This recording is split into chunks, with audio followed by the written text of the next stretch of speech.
유성생식이 되는 과정이 재밌습니다. 자, 유성생식은 뭐예요? 그 암컷과 수컷이 마주치는 거잖아요. 만나는 게 유성생식이에요. 근데 누가 암컷이고 누가 수컷일까? 6월과 7월 넘어가는 사이에 미토콘드리아가 생겼는데 유성생식은 9월 달쯤 생기거든요. 그러니까 그것도 오래 걸린 거죠. 미토콘드리아 생긴 다음에도. 근데 누가 암컷이고 누가 수컷이 새끼를 낳으면 수컷 암컷이고 뭐 정자를 주면 수컷 아니야? 그럴 수도 있는데 아니 해마 있잖아요. 해마. 말처럼 생긴 물고기 있잖아요. 껍데기가 그렇게 생겨서 물고기예요. 해마는 수컷이 새끼를 낳는단 말이에요. 그럼 걔가 암컷이야지 왜 수컷이라 그래? 그러잖아요. 근데 어떻게 되냐면 그러니까 배우체란 거죠. 정자와 난자라는 것을 이제 우리 배우자를 만난다 그러잖아요. 결혼할 때. 배우자 할 때 그 배우자가 사람이 배우자인데 사람들이 결국 짝짓기해서 주고받는 게 이제 배우체예요. 남자가 주는 정자, 여자가 주는 난자가 이제 배우체란 말이에요. 근데 배우체 크기로 수컷과 암컷을 나누는 거예요. 그러니까 유성생식이 생길 때는요 세 가지 기회가 있었을 거예요. 커다란 난자 두 개가 만날 수 있는 기회도 있죠. 나도 난자를 줄게, 너도 난자를 줘 할 수가 있는 거예요. 생명도 다 바다에 살 때니까 몸 바깥으로 내가 난자를 내보내, 너도 난자를 내보내. 그러면 어때요? 둘이 만나면 난자는 커다니까 그 안에 영양분이 많잖아요. 잘 자랄 수 있을 거예요. 근데 문제는 뭐냐면 난자는 커다라니까 이동성이 없어. 그러니까 어떻게 해요? 내가 난자를 막 쏟아내, 쟤도 난자를 막 쏟아내는데 둘이 마주칠 기회가 없잖아요. 그런 생명들은 한 세대, 두 세대야 뭐 어떻게 운 좋게 유성생식이 가능했겠지만 사라지고 말았을 거예요. 또 다른 방식이 뭐냐면 정자와 정자예요. 정자와 정자를 내보낸다. 그러면 어떻게 해요? 이동성이 엄청나게 크잖아요. 둘이 맞을 수 있는 기회가 많아요. 수정의 기회는 많이 생겼죠. 수정이 되면 뭐예요? 둘이 너무 조그마니까 해봐야 영양분이 없는 거예요. 그러니까 잘할 수가 없어. 그러니까 유일하게 남는 기회는 뭐냐면 한 개의 배우자는 커다란 배우체에 난자를 제공하고 또 한 다른 배우자는 정자라고 하는 작지만 이동성이 있는 배우체를 내보내는 거예요. 그러면 난자와 정자는 마주칠 수 있는 가능성이 있잖아요. 정자와 정자보다는 적지만 마주칠 수 있어요. 또 난자와 난자보다는 작지만 그래도 영양분이 있으니까 다음 후세대로 자랄 수가 있게 되는 거죠. 그래서 유일하게 남은 유성생식 방식이 정자와 난자가 만나게 되는 거예요. 그런데 그 정자와 난자가 어디 생기냐가 뭐 누가 애를 낳는 거 중요한 게 아닌 거예요. 그러니까 커다란 배우체, 작은 배우체를 누가 낳느냐 남자 여자 수컷 암컷이 된 거죠. 그게 이제 9월 달인데 10월 달쯤 되니까 산소 농도가 더 높아집니다 바다에. 그러니까 산소는 기본적으로 독이니까 생명들이 힘들잖아요. 이때 생명들이 또 기가 막힌 방법을 만들었는데요. 그러니까 기가 막힌 장치를 만든 게 바로 다세포 생명이라는 거예요. 그러니까 생명이 많아. 그러니까 세포가 여러 개 뭉친 거예요. 예전에 세포가 하나였거든요. 세포가 많이 뭉치니까 이 생명이요 아주 고도화됩니다. 그러니까 피부 세포는 피부의 역할만 하는 거예요. 적과 나를 나누기만 하는 거죠. 또 눈 세포는 뭐 본다든지 눈은 그때 생긴 게 아니었지만 우리 세포가 더 많으니까 안쪽에 있는 세포와 바깥에 있는 세포가 역할이 달라지는 거죠. 사람의 눈과 손가락 세포가 갖고 있는 유전자가 다를까요? 같을까요? 눈과 손가락 똑같습니다. 똑같은 유전자를 가지고 다른 유전자 아니고 큰일 나는 거 말이 안 되는 거예요. 뭐 손가락 유전자는 우리 아빠한테 왔는데 뭐 눈동자 유전자는 옆집 아저씨한테 왔을 수는 없잖아요. 그러니까 다 한 사람한테 와요. 똑같은 유전자를 우리 몸에 있는 모든 세포는 다 같은 유전자를 갖고 있는데 자기 위치에 따라서 역할이 다르니까 거기서 발현하고 있는 작동하는 유전자가 달라서 생기는 단백질이 달라질 뿐인 거죠. 그래서 눈은 눈의 역할을 하고 손가락은 손가락의 피부의 역할을 하는 거란 말이에요. 그러니까 다세포 생명이 생기면 생물이 그만큼 고도화되고 전문화되는 거예요. 이게 10월 달의 일이었어요. 그러면서 세포들이 점점 커지고 뭐 그럴 수 있었지만 어차피 물컹물컹한 상태였어요. 그런데 점점 산소 농도가 더 높아집니다. 한 11월 4일쯤 됐을 때는요. 산소 농도가 한 15% 정도 됐어요. 지금 대기 산소 농도가 21%잖아요. 15%는 아마 에베레스트 꼭대기 정도의 산소량밖에 안 될 거예요. 우리 숨쉬기도 힘든 거예요. 그런데 그 당시의 생명에게는 너무나 가혹한 환경인 거예요. 예전에 산소가 거의 없었는데 산소 농도가 그렇게 높아졌으니까. 그러니까 이때 생명들은 또 되게 위기에 닥쳤죠. 이때 위기는 항상 기회입니다. 위기에 닥치니까 그중에 누군가는 돌연변이를 통해서 기가 막힌 장치를 발명하는데 그게 바로 단단한 껍데기였어요. 단단한 껍데기를 만드니까 어떻게 해요? 말캉말캉할 때 물렁물 때 커질 수 없었잖아요. 단단한 껍데기를 만드니까 센티미터 단위로 커지게 돼요. 단단한 껍데기 화석으로 남기도 좋잖아요. 그래서 딱 5억 4,100만 년 정도의 지층부터 갑자기 화석들이요 폭발적으로 등장해요. 그걸 그 찰스 다윈 선생님은 무슨 뭐 대폭발이라고 설명했어요. 이해를 못한 거예요. 아니 딱 5억 4,100만 년 정도를 기준으로 해서 아래는 생명이 거의 나타나지 없는데 갑자기 생명이 엄청나게 나타나는 거예요. 이게 단단한 껍데기 때문이에요. 단단한 껍데기 없으면 화석으로 남지도 않고 작았으니까 눈에 띌 수도 없었던 거죠. 단단한 껍데기 생기니까 엄청나게 많은 커다란 생명들이 보일 수 있게 된 겁니다. 이때 지구에 처음으로 또 눈이 생깁니다. 눈, 그러니까 하늘에서 내리는 눈 말고 얼굴에 있는 눈이 생기는 거예요. 그러니까 구분하기 쉬워요. 중학교 때 국어 선생님이 가르쳐 주셨는데 정말야 눈은 하늘에서 천천히 내리잖아. 그러니까 눈이야. 눈 깜짝할 사이는 금방이지. 그러니까 눈이야. 아 구분하셨어요? 스노우는 눈이고 아이는 눈이란 말이에요. 그 당시에 바다에 이미 많은 동물들이 생겼어요. 단단한 껍데기를 갖고 많은 동물이 생겼는데 이 동물들이 눈이 없었습니다. 눈이 없으니까 어떻게 해요? 삶의 목표가 없죠. 이거 어떻게 해요? 그러니까 뭘 하겠어? 아무것도 안 보이는데 입을 아벌고 떠다닙니다. 온 몸에 구멍들도 많았어요. 떠다니는데 그 구멍으로 입을 비롯한 구멍으로 누군가 들어오면 맛있게 먹고 내가 누군가의 구멍에 들어가면 재수없게 죽는 거였죠. 근데 눈이 딱 생기고 나니까 전혀 다른 생명체가 됩니다. 왜? 삶의 목표가 생긴 거예요.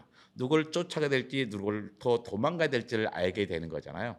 그러면서 어떻게 해요? 움직여 다니까 지느러미 같은 부속지도 생기고 색깔과 모양도 다양하고 점점 커지게 되었어요. 그때가 11월 4일쯤 되는 겁니다. 그때가 고생대가 시작하는 거예요. 그러니까 생명의 역사가 1년이라고 한다면 1월 1일부터 11월 3일까지는 고생대도 아닌 거예요. 고생대는 11월 4일부터 시작한 거죠. 11월 4일부터 시작한 고생대가 한 12월 9일까지 계속됩니다. 근데 11월 4일에 등장했는데 그 상어는 한 11월 20일쯤 등장해요.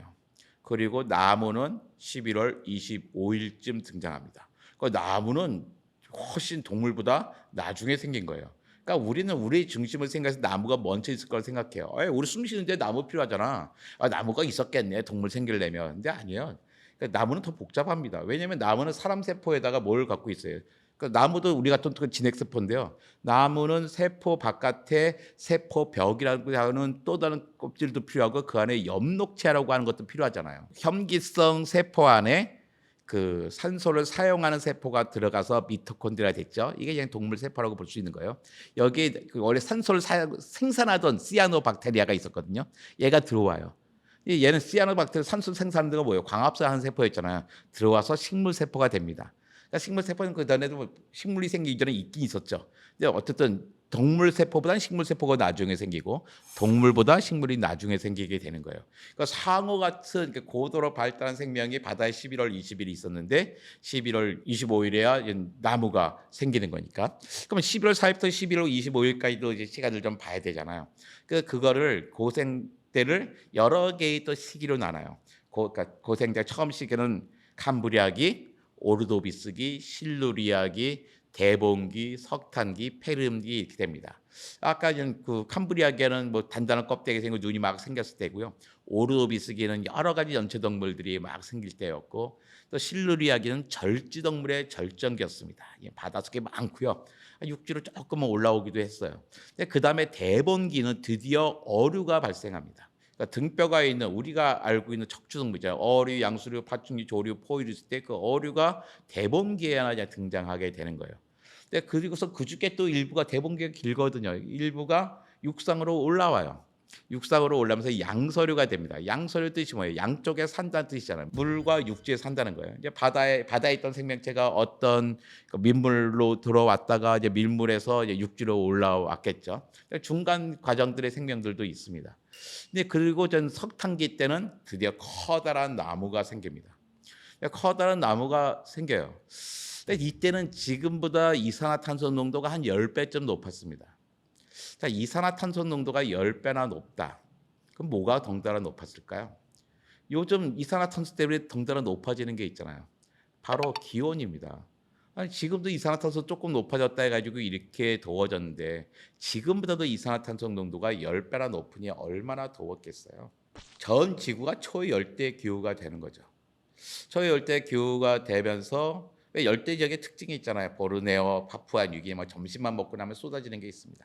바로 물이 쏟아져, 비가 쏟아져, 스콜이 쏟아지는 겁니다. 그러니까 식물의 입장에서 나무의 입장에서는 천국인 거예요. 이산화탄소 농도 높죠, 온도 높죠. 그 다음에 물도 많아요. 그러니까 산 꼭대기부터 계곡까지 아름드리 나무가 가득한 겁니다. 예. 근데 이제는 그 당시에는 이 뿌리는 다들 변변치 못했는지 어쨌든 아름드리 나무 가득했는데 나무가 쓰러지잖아요. 쓰러져서 뭐 계곡에 휩쓸고 내려간다 해봐요. 태풍 불어서. 그러니까 나무의 뿌리에는 다양한 기능이 있지만 가장 중요한 기능은 물을 흡수하는 거잖아요. 근데 맨날 비가 내리니까 나무들이 뭐 열심히 뿌리를 내렸겠어요. 넓게 있게. 뿌리가 변변치 못했겠죠. 나무 위에서 태풍 불 나무가 쓰러지면 휩쓸고 등성에 나무가 휩쓸려 내려갑니다. 그 늪지대, 계곡에 늪지대는 죽은 나무가 쌓였겠죠. 뿌리 뽑힌 나무는 뭐 죽었겠죠. 죽은 나무는 썩어야 돼요. 썩으려면 미생물이 있어야 되거든요. 그 생명은 미생물부터 시작했기 때문에 이미 엄청나게 다양한 미생물들이 있어요. 다양한 미생물들이 있지만 나무가 처음 생겼잖아요. 나무가 처음 생기다 보니까 아직 나무를 썩게 하는 미생물이 등장하지 못한 거예요. 그러니까 나무가 썩지를 못해. 죽은 나무가 계속 쌓였는데 열과 압력을 받았는데 썩지는 못하고 이때 눌리면서 수소 성분 빠져나가고 산소 성분 빠져나가고 탄소 성분만 남아서 만들어진 게 바로 석탄인 거죠.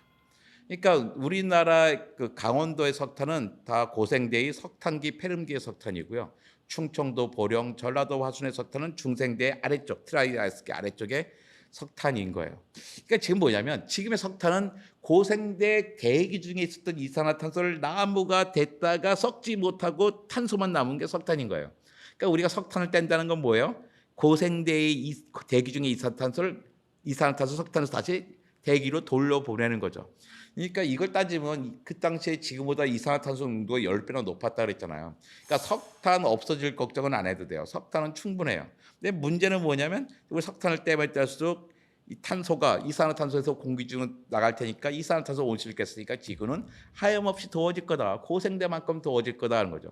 고생대 초반에는요. 지금보다 15도나 높았어요. 지금 우리가 1도 높아지냐 2도 높아지냐 갖고 이렇게 안달인데 15도가 높으면 우리가 살 수 있는 게 아닌 거잖아. 그 시로 이제 돌아가면 안 되는 거죠. 그러다가 뭐 11월 30일쯤 됐을 때 이제 육상으로 이제 동물도 막 올라오게 되거든요. 그러면서 이제는 한 생명이 멸종하면 그 자리를 누가 채워줍니다. 그걸 진화라 그래요. 그러니까 멸종은 나쁜 게 아니에요. 누가 멸종돼야 새로운 생명이 생기는 거니까. 내가 멸종당하지 않는 게 중요한 거지. 옛날 사람의 멸종기가 문제였어요. 멸종 진화와 멸종 진화가 반복되는데 가끔가다 멸종을 단체로 할 때가 있어요. 그걸 대멸종이라고 합니다. 고생대에만 3차례의 대멸종이 있었어요. 그러니까 3번째 대멸종 때 생명의 약 95%가 멸종합니다. 그러면서 이제 고생대가 끝나고 이제 중생대가 되는 거죠. 근데 도대체 무슨 일이 있었길래 95%가 멸종했을까? 여러 가지 사건이 있었는데 첫 번째는 그 멘틀이 움직이면서 대륙도 같이 움직이다가 대륙이 다 합쳐져 버렸어요. 합쳐진 대륙, 초대륙 판게아라고 그러잖아요. 판게아가 됐는데 왜 생명들이 멸종하지? 살기 좋은 곳이 사라졌기 때문입니다. 우리 판게아를 어떻게 알아요? 딱 보면 아프리카랑 아메리카랑 딱 달라붙었잖아요. 자, 아프리카랑 아메리카랑 달라붙은 데를 생각해봐요. 거기는 원래 이게 뭐예요? 아메리카 대륙의 동해안과 아프리카 대륙의 서해안이 딱 붙어버렸잖아요. 없어진 거예요, 해안선이. 두 개의 거대한 해안선이 사라진 겁니다. 거기만 봐도. 그러니까 바닷가, 해안선은 어떤 곳이냐면 생명들이 살기 좋은 곳이에요. 춥지도 않고 덥지도 않고 먹을 게 많은 것이죠. 살기 좋은 곳이 사라졌어요. 내륙 한가운데 주로 뭐가 있어요? 거기 주로 사막이 있잖아요. 살기 좋은 해안선은 줄어들고 사막이 늘어났습니다. 그러니까 생명이 살기 어려운 거죠. 이게 또 다가 아니에요. 고생대 말에는 지금 산소 농도가 21%잖아요. 근데 고생대 말에는 산소 농도가 32%, 33%까지 높았어요. 생명들이 살기 좋았죠. 그런데 여러 가지 이유로 산소 농도가 지금보다 낮은 20%까지 떨어집니다. 그러니까 높은 산소 농도에 살던 생명체들이 산소 농도가 떨어지니까 어떻게 살기 어려운 거예요. 설상가상이에요. 근데 이게 끝이 아니야. 그 시베리아에 보면 거대한 현무암 덩어리가 있거든요. 이거 시베리안 트랩이라고 그래요. 트랩은 보통 계단이라는 뜻인데 그 지질학에서는 현무암 덩어리를 말합니다. 우리가 현무암 덩어리 보려면 어디 갑니까? 제주도 가면 되잖아요. 제주도 가서는 다 눈을 돌려서 현무암이 안 보이는 곳이 없잖아요. 그게 왜요? 다 화산 터져서 만들어진 덩어리잖아요. 근데 그 시베리안 트랩, 시베리아에 있는 현무암 덩어리는 크기가 유럽만큼 커요. 근데 두께가 400m에서 3km예요. 한라산 높이가 1950m거든요. 그러니까 대략 한라산 높이의 현무암 덩어리가 유럽만큼 크다는 거예요. 도대체 얼마나 큰 화산이 터졌겠어요. 100만 년 동안 화산이 터집니다. 중간에 1, 2만 년 쉬기도 해요. 근데 어마어마하게 화산이 터지면서 생명체 살기 어려운 거예요. 저 뭐 남쪽에 있는 뭐 남극 지역이나 남아메리카, 아프리카 지역에 있는 애들은 뭐 시베리아에 무슨 일이 하는지 알 게 뭐예요. 하지만 슬금슬금 자기 동료들이 사라진 걸 느낍니다. 왜냐하면 화산재가 나오잖아요. 화산재는 처음에 어떻게 햇빛을 가립니다. 햇빛을 가리면 추워지고 광합성하지 못해요. 광합성 못하면 식물 뭐 멸종하고 식물 멸종, 초식 동물, 육식 동물 몇 차례 멸종하겠죠. 뿐만 아니라 화산에서는 화산재뿐만 아니라 이산화황, 염소, 불소, 이산화탄소 같은 산성 물질이 쏟아져 나와요. 산성 물질은 뭐가 돼요? 산성 물질이 공기 중에 있으면 산성비가 내리는 거잖아요. 산성비 때문에 해양이 산성화되고 토양도 산성화됩니다. 또 그게 다가 아니에요. 이산화탄소 또 온실가스기도 한단 말이에요. 지금도 더워지기도 하는 거예요. 그러니까 화산 터지면 처음엔 추워졌다가 어둡고 추워졌다가 그다음 어떻게 산성화되고 더워지는 거예요. 이런 일이 겹쳐지니까 자 판게가 만들어져서 살기 좋은 해안선 줄어들어 산소 농도 떨어져 화산 터져서 온갖 일이 일어난다. 그러니까 생명의 그 당시에 95%가 이제 멸종하고 말았어요. 고생대가 끝나고 그냥 중생대가 시작합니다. 이게 12월 10일이에요. 중생대 시작하자마자 똑같은 양상으로 이제 네 번째 대멸종이 생기는 거예요. 그리고 이때 본격적으로 이제 공룡들이 등장합니다. 아니 그 전에도 뭐 이런저런 공룡들이 있었어요. 복잡한 이름의 공룡들이 있었는데 우리가 잘 알지도 못하는 우리 관심도 별로 없는 공룡이 있었는데 또 한 번 그 파충류이 쭉 사라지고 났더니 육상에서 이제 공룡들이 등장하는 거예요. 근데 왜 이때 공룡이 등장하냐면 산소 농도가 엄청나게 떨어졌기 때문이에요. 그러니까 대부분의 생명들은 숨쉬기가 어려웠습니다. 근데 공룡은 숨쉬는데 되게 유리한 생명체예요. 우리들은 달릴 때 숨 쉴 수 있잖아요. 그거 생각해야 될 일이 아니죠. 우리는 달릴 때 숨 쉴 수 있죠. 그러니까 뭐 농구도 하고 축구도 하고 육상도 하는 거잖아요. 근데 대부분의 파충류들은 달릴 때 숨 쉬지 못해요. 파충류는 다리가 한 세 가지 모양으로 돼 있어요. 하나는 몸 옆으로 다리가 이렇게 난 애들이야. 도마뱀 같은 애들이 있고 그다음에 하나 엉거주춤하게 다리가 이렇게 난 애들이 있습니다. 악어 같은 애들이에요. 또 하나는 다리가 사람처럼 몸 아래로 수직으로 나온 동물이 있어요. 파충류가. 사람이나 새처럼.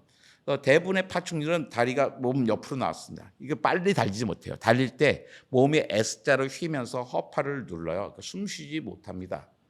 그러니까 산소 농도가 낮을 때는 어떻게 해요? 활동에 제약이 많은 거죠. 뭘 먹으려면 뭐 빨리빨리 잡아가 뛰어야지 뭐 할 거 아니에요. 늘어가 터져가지고 어떻게 뭘 잘 살겠어요. 잡히기도 좋고 잡아먹기도 어려운 거잖아요. 그러니까 살기가 되게 어려웠어요. 그러니까 엉거주춤하는 애들을, 그러니까 푸시업하는 것처럼 엉거주춤하는 친구들은 악어 같은 친구들인데 물론 순간적으로는 빨리 달 수도 있지만 뭐 그닥 오랫동안 잘 우세하기는 어렵죠. 그런데 공룡은 사람처럼 다리가 몸 아래로 수직으로 있는 거예요. 그러니까 호흡에 엄청나게 유리했습니다. 다리와 허파가 아무 상관이 없는 거예요. 그래서 1억 6천만 년 동안이나 육상을 지배할 수 있게 된 거예요. 그게 12월 10일부터 12월 24일까지입니다. 근데 12월 24일 날, 그러니까 6,600만 년 전에 지름 10km짜리 운석이 거대한 운석이죠. 10km면 에베레스트보다 높잖아요. 한라산 높이 5배가 되는 거예요. 그게 시속 7만 킬로미터 속도로 멕시코 유카탄 반도에 꽝 부딪혔습니다. 그래서 열폭풍 나고 쓰나미 나겠죠. 단 30분 만에 아메리카 대륙에 살고 있는 공룡들은 싹 사라졌을 거예요. 근데 이게 끝이 아니에요. 그 충격으로 지진 나고 지진의 여파로 화산 터져서 아까 같은 온갖 일이 일어난 거죠. 그래서 육상에서는 고양이보다 커다란 동물들은 싹 사라집니다. 그러니까 무주공산이 되는 거예요. 바다도 마찬가지예요. 무주공해가 돼요. 그러니까 커다란 동물들, 그 해양 파충류도 사라지고 육상 파충류도 딱 사라지게 되는 거예요. 근데 이때 드디어 이제 포유류의 시대가 된 거죠. 그러니까 많은 분들이 착각하는 게 공룡들이 멸종하고 나서 파충류의 시대가 끝나고 나서 포유류의 시대가 시작됐다 그러는데 그렇지 않아요. 공룡과 포유류는요 같이 동시에 등장합니다. 한 조상의 공통 조상에서 여러 새끼가 났을 거잖아요. 근데 한 새끼는 공룡의 조상이 되고 다른 새끼는 포유류의 조상이 되는 거예요.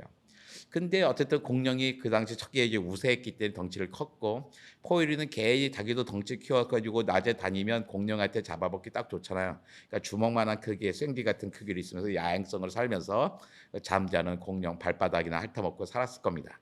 근데 육상에서 커다란 동물이 싹 사라지니까 어떻게 해요? 포유류가 자기 세상이 된 거죠. 자기 세상이 되면서 점점 커지기 시작합니다. 그래서 뭐 매머드 같은 거대한 포유류들이 등장하고, 그러다가 12월 31일 오전 10시에 우리 인류가 등장하게 돼요. 우리 호모사피엔스 말고요. 그러니까 최초의 인류. 그러니까 침팬지와 공통 조상에서 침팬지와 인류의 공통 조상이 있었어요. 이 조상에서 한 새끼는 침팬지 조상이 되고 다른 새끼는 뭐 인류의 조상이 됐겠죠. 나중에 또 침팬지는 또 여기서 또 갈라져요. 그래서 또 이렇게 침팬지와 보노보라고 갈라지게 되는 거예요. 더 나중에 갈라지는 사람보다. 그러니까 사람이 나게 되는데 그게 오전 10시쯤 돼요. 오전 12월 31일 오전 10시쯤 사람과 침팬지가 공통주사에 갈라섭니다. 그 다음에 오후 4시쯤 직립을 하기 시작해요. 그 다음에 밤 11시 40분에 우리 호모사피엔스가 아프리카 바깥으로 나옵니다. 아프리카 바깥으로 나왔더니 이미 아프리카 바깥에 다양한 인류들이 살고 있는 거예요. 뭐 호모 에렉투스, 네안데르탈인, 데니소바인, 플로렌스인 뭐 등등이 있단 말이에요. 근데 그 많은 인류들 다 5분 만에 우리 인류들이 처치해요. 호모사피엔스가 죽였을 수도 있고 다른 생명들이 그 변화하는 환경에 적응하지 못했을 수도 있죠. 마지막에 끝까지 뭐 같이 살았던 몇몇 종들이 있습니다. 데니소바인, 플로렌스인, 네안데르탈인, 호모사피엔스였죠. 근데 이 중에서 그냥 호모사피엔스만 그냥 가장 그 혁신적인 뭐 기술을 갖게 된 거죠. 옷도 만들게 되고 뭐 그러면서 살아남았고, 급기야 10,000년쯤 전에는 농사를 짓게도 됩니다. 그럼 또 문명이 탄생하게 되는 거예요. 근데 재밌는 게뭐 30만 년쯤 등장한 호모사피엔스나 우리나 똑같은 호모사피엔스예요. 뇌가 더 커지지 않았어요. 그런데 갑자기 10,000년 전에 농사를 짓게 돼요. 아니 29만이 또 뭐하다 갑자기 10,000년 전에 농사를 지어요. 이게 한 그 전에 한 4년 동안 있었던 빙하가 있었는데 2만 년 전에서 10,000년 사이로 한꺼번에 사오도가 확 올라가 버리면서 빙하기가 끝나고 지구에는 처음으로 농사를 지을 수 있는 기후 환경이 만들어집니다. 무슨 얘기냐면 생명들이 등장한 이후에, 특히 육상의 생명들이 등장한 이후에 생명들의 진화의 원동력은 뭐였냐면 기후였어요. 기후가 바뀌면 생명들도 달라지는 거예요. 왜냐면 모든 생명들이 마찬가지예요. 기후만큼 결정적인 생존 조건이 없거든요. 그러니까 기후가 바뀌면 새로운 생명이 등장하는 거죠. 그러니까 기후는 생명 진화의 원동력인데 마찬가지로 농사도 생명 진화의 원동력이란 거예요. 그러니까 문명의 원동력도 기후라는 거죠. 생명 진화의 원동력이나 문명의 원동력 다 똑같아요. 기후 변화라는 거예요. 기후 변화가 그만큼 어마어마한 거였습니다. 만약에 지구에 생명체가 생겨서 아무런 기후 변화가 없었다. 그렇다면 어떤 생명의 진화도 거의 일어나지 않았을 거고 우리도 등장하지 않았을 겁니다. 지금까지 무수히 많은 기후 변화가 일어났고 그 무수히 많은 기후 변화 때문에 무수히 많은 멸종이 생겼어요. 그 덕분에 우리가 생겼던 거예요. 그러니까 지금까지 있었던 모든 멸종, 지금까지 있었던 모든 기후 변화는 우리에게 좋은 거였어요. 문제는 지금부터예요. 지금부터 일어나는 기후 변화, 지금부터 일어나는 멸종은 그 대상이 우리일 수 있기 때문인 거죠. 특히 중요한 게 뭐냐면 대멸종 때가 중요해요. 지난 5차례 대멸종을 보니까 그 당시에 최고 포식자는 반드시 멸종했어요. 근데 지금 최고 포식자가 누구예요? 우리거든요. 그러니까 우리는 역사에서 배웠단 말이에요. 이 절대로 이 6번째 대멸종 인류세를 통과하지 못한다는 거예요. 그러니까 최대한 6번째 대멸종을 뒤로 미룰 수 있도록 노력을 해야지 되는 거죠.